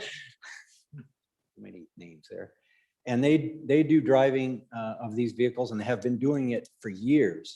And I recall when they first started, they were always in the way because they were very cautious during their state. And, I'd have to get around them because they linger too long at the lights. They take too long. There'd be a vehicle like half a mile away and they're still waiting for it, right? So they were really, really cautious. They've gotten better. I was down there this over in November, and it's almost like you don't know there's a person in the vehicle. So these systems are getting better. They will eventually, you eventually, if you give a level 5 car, you may send it to the store to pick up stuff, and there won't be a driver in there. You're going to have it go get something for you, or you're an elderly person, and you'll get it. Again, I'm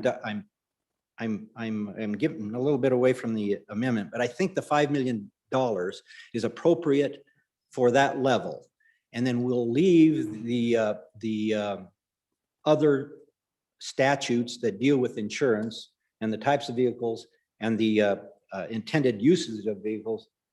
We may need to tweak those for automated vehicles, but that's in a different section. So I would just ask that you pass this amendment, and then I will take questions on the bill. You ready for the question? All those in favor of Senator Landon's motion to adopt Standing Committee Amendment number 1 to Senate File 7, please say aye. Aye. Opposed? Ayes have it. We still have we still have a Committee of the Whole amendment to deal with. Senator Pappas. Mr. Chairman, I would like to move Committee of the Whole Amendment number 1 to Senate File 7. Can we have the amendment read? Senate File 7, Committee of the Whole Amendment number 1, page 9, line 22, after. Senator Pappas. Mr. Chairman, now I would like to move Committee of the Whole Amendment number 1 to Senate File 7. And I will address that. Senator Pappas, go ahead. Thank you. As I mentioned, as I was going through the Amendment 1, all this amendment does is put in the paragraph C that we deleted that allows the department to access the information in case of a accident. Okay, it gives them, it's actually fully defined in there. Industry thought it was fine in other sections. After further thought, we think that this is better clarifying language, so we're putting it back in. So I ask your favorable consideration. Questions for Senator Pappas? You ready for questioning on the amendment? All those in favor of Senator Landon's motion to adopt committee of the whole amendment number 1 to Senate. Ooh. Oh, I'm sorry. Thank you.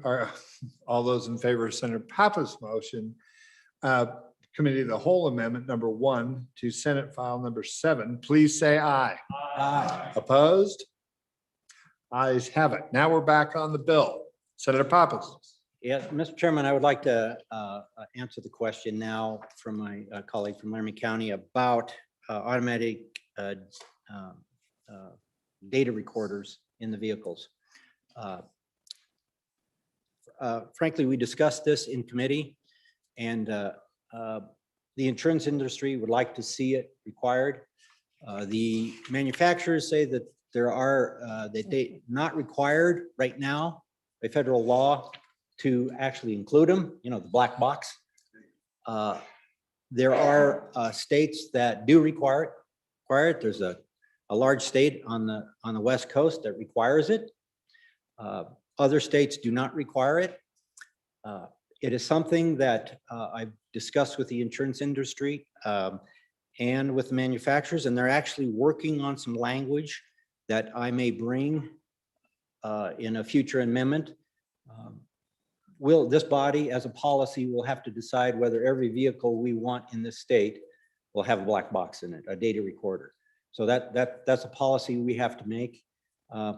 I believe someday every vehicle will have one. It'll probably be a federal law, but we'll have to decide whether we want to require them right now. So more things to come. Also, in the future, I also will bring something that we touched on, and that's the difference in the levels of automated systems. 0, which is nothing, all the way through 4 requires some human intervention, but level 5 requires no human intervention. So, and this doesn't address that. And so I think there's still some tweaks that need to be made.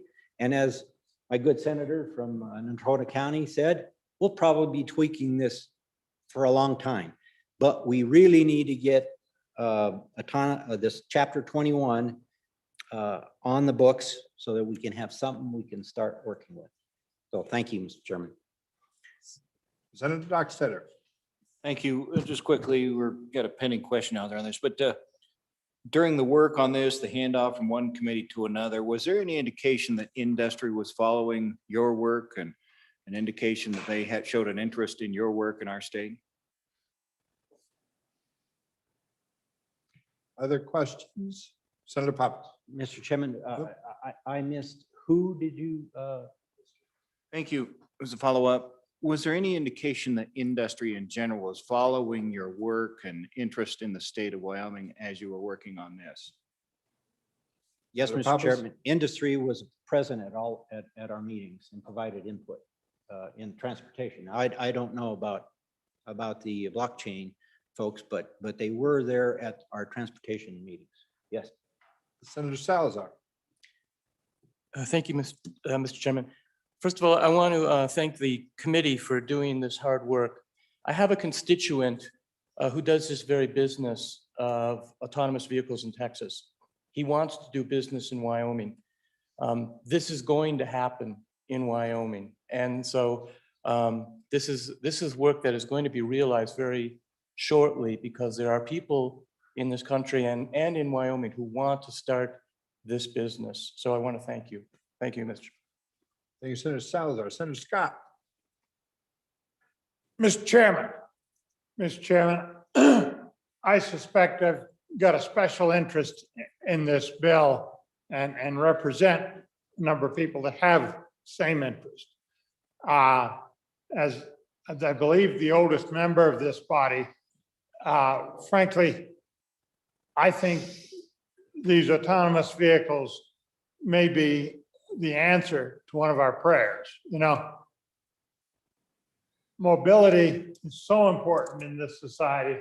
The personal independence that comes with being able to operate a motor vehicle and take it where you need to go is real important. And my theory is that this is the potential salvation for a number of us, that we all dread the day when the younger generation says, Grandpa, we just took your keys away. You're not safe anymore. And I think that autonomous vehicles are a potential answer to this. And so I have two questions. First, in the judgment of those of you, I'm not asking a technical question, I'm asking for your judgment.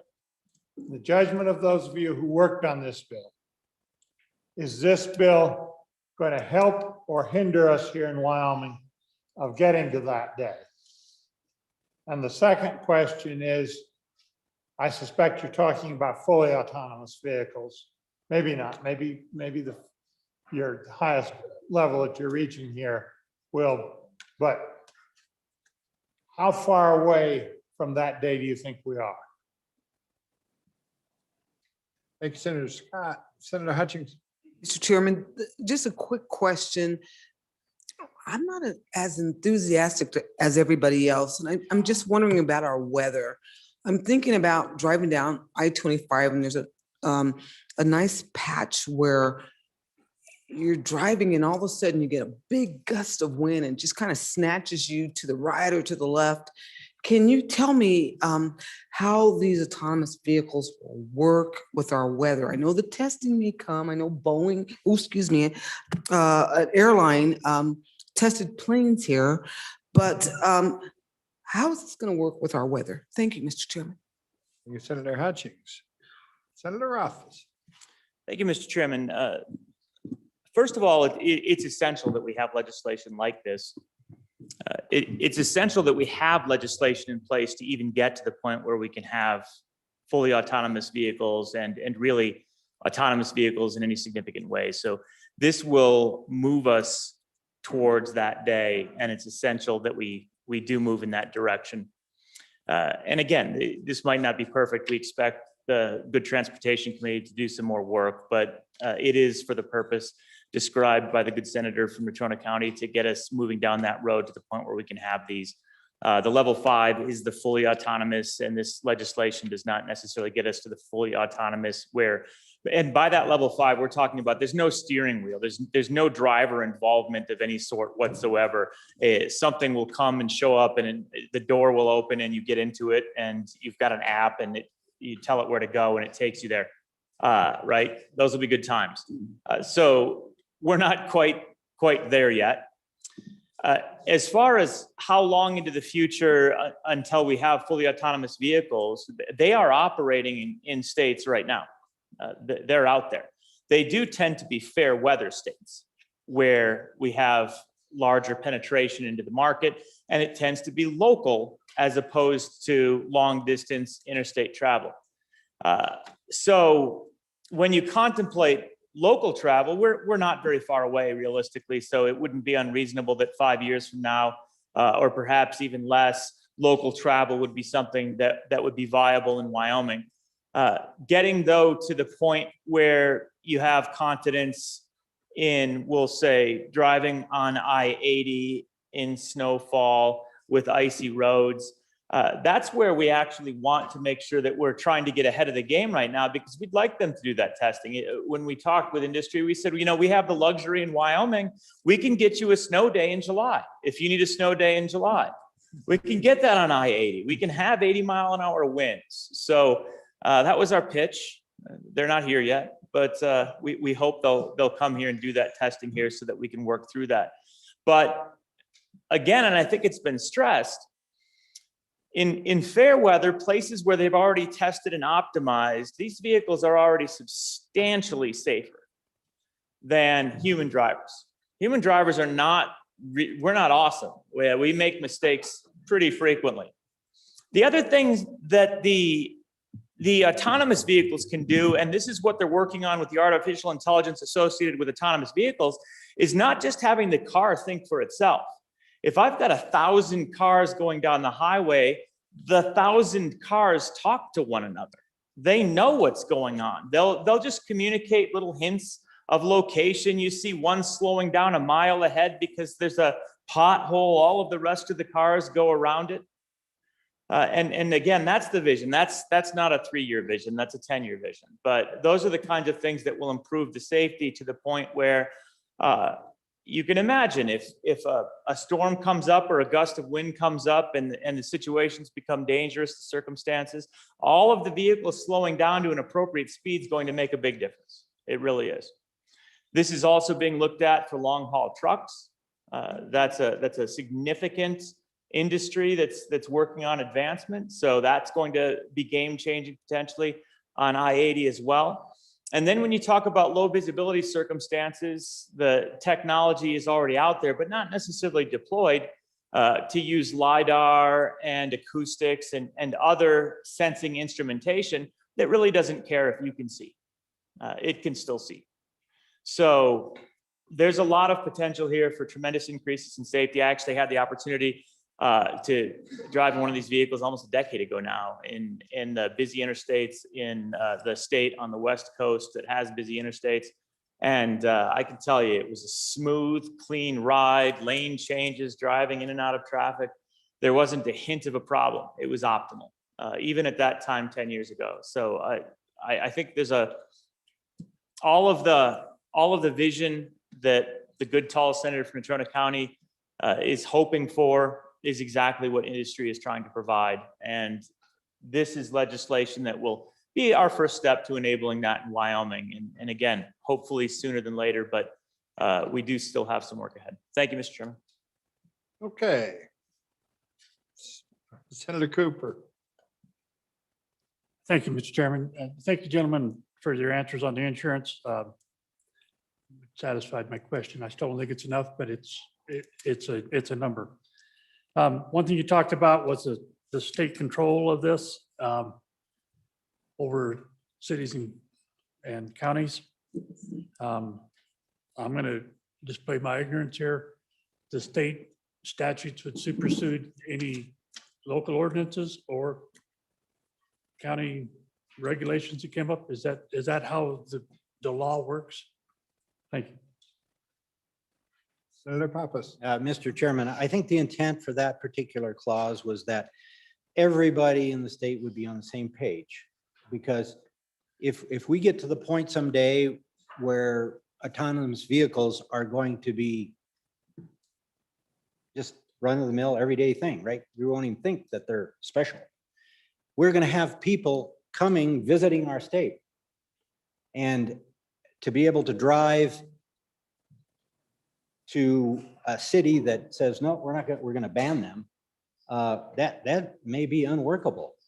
Or a county that says you can't go through there. And so in order to get to the next county, what are you going to have to go all the way around another county just to get that? So I think it has to be regulated at the state and taken out of the local jurisdictions so that we're all on the same page when it comes to this.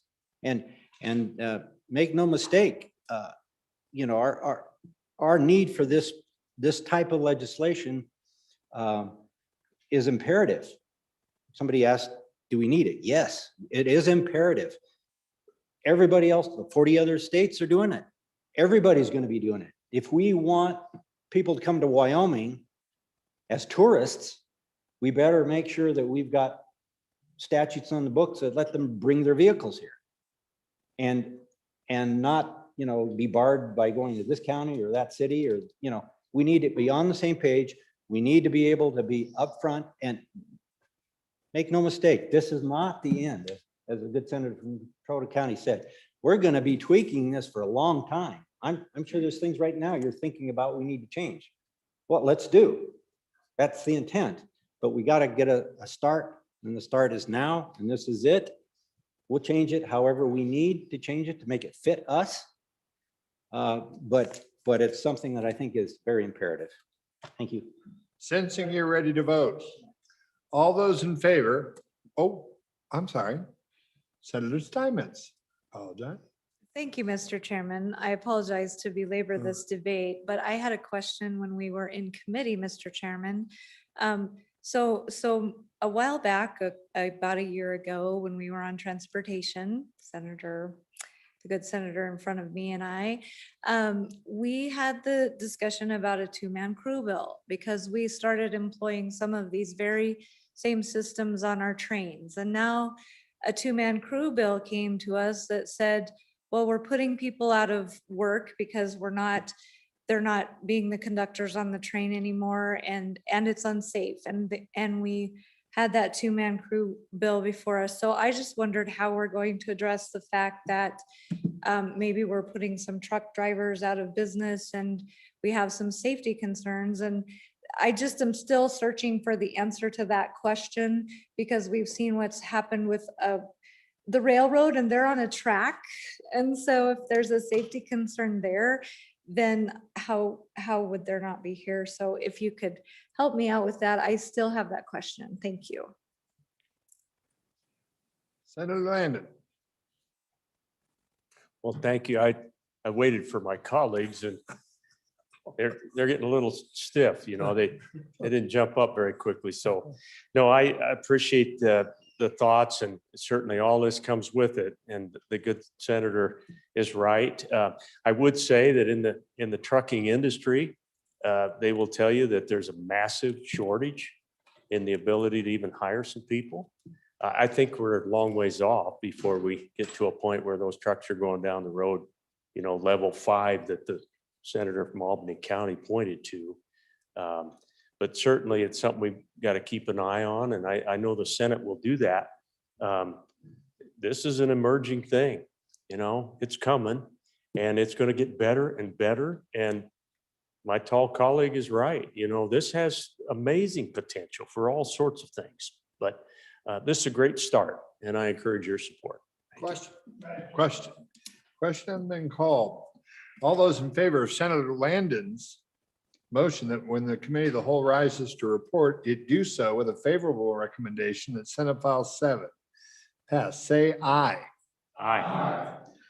All those opposed, say no. Ayes have it. The next bill for our, Mr. Majority Floor Leader. Hey. Turn me on. All right. Mr. Chairman, I move the committee of the whole rise and report. You've heard the motion. All those in favor of the majority leader's motion, say aye. Aye. Opposed?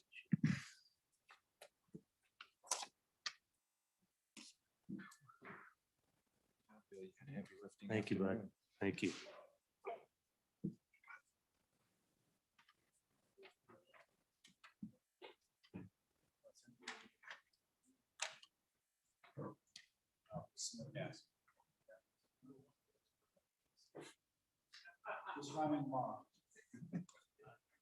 Reading clerk will read the committee of the whole report. Mr. President, your committee of the whole, having had under considerations bills on general file, begs leave to report as follows. Senate File 35, do pass. Senate File 23, do pass. Senate File 85, do pass amended. Senate File 47, do pass amended. Senate File 25, do pass amended. Senate File 76, do pass amended. Senate File 3, do pass amended. Senate File 7, do pass amended. Senators Guru and Rothfuss, Chairman. Mr. President, I move adoption of the committee of the whole report. You've heard the motion. All those in favor say aye. Aye. Those opposed, nay. The report has been adopted. Mr. Majority Floor Leader, that clears the desk. Mr. President, I move that we stand adjourned until 10 a.m. Friday, March 5. Announcements. Senator Scott. Mr. President, your committee number 4, Education, will meet tomorrow morning in room W10 downstairs. Two bills, Senate File 130 Charter Schools. And if time permits, Senate File 74 Athletic Trainer Revisions. And I'll give the sponsor of that bill 50-50 odds we'll get to the Senate File 74 with enough time to do any good. And I would say to the members of the committee, if you need a charter school bill to prepare amendments from or anything, they are now available in the bill supply in the hallway there. Senator Nethercott. Thank you, Mr. President. The number one committee, Judiciary, will meet tomorrow morning at 8 a.m. to hear the following four bills. Senate File 100, Internet Freedom Prohibiting Discrimination. Senate File 67, Repeal Gun-Free Zones and Preemption Amendments. Senate File 155, Limiting Firearm Seizure and Regulation During Emergencies. And Senate File 137, Firearms Preemption Amendments and Applicability if the time allows. So a fun Friday morning with firearms. Interesting way into the weekend. Thank you, Senator. Senator Baldwin. Thank you, Mr. Chairman. Your Perfect 10 committee, perhaps the healthiest committee in the Senate. Labor and Health will meet at 8 o'clock tomorrow morning in room W6 to consider Senate File 104, anesthesiologist assistants, Senate File 117, speech and hearing specialist licensing amendments, and Senate File 131, Workplace Transparency Act 2. Thank you, Senator Boner. Thank you, Mr. President. Your committee number 5, Agriculture, will meet upon adjournment at say 5:50. So head right down committee in room W2 and online to discuss Senate File 157 and 157 only, property rights limitation on local authority. Senator Wasserberger. Thank you, Mr. President. Your committee, committee number 9, Senate Minerals and Business and Economic Development, will meet at noon in room W004 on Friday, March 5th to hear the following bills: Senate Joint Resolution 2, Conventions of States 2, Senate File 99, Unfair Employment Practices, Offsite Lawful Activities, Senate File 111, School of Energy Resources Budget Submittal, Senate File 113, Business Ready Communities Amendments, Senate Joint Resolution 3, Federal Suspension and Orders on Oil and Gas Production. Thank you, Senator Case. Mr. President, thank you very much. We're chugging along in revenue. We've got 2 down and we'll do 2 more tonight. Senate File 134, Lodging Tax Exemption for Residents. That'll be up first. Then we're going to do Senate File 150, Death Penalty Repeal. We're not going to take up Senate File 92. We'll take that up next week. So thank you very much, Mr. President. Thank you, Chairman. Further announcements? Further announcements? All right, you've heard the motion. All those in favor, say aye. Those opposed, nay. Senate shall stand adjourned until 10 a.m. Friday, March 5th.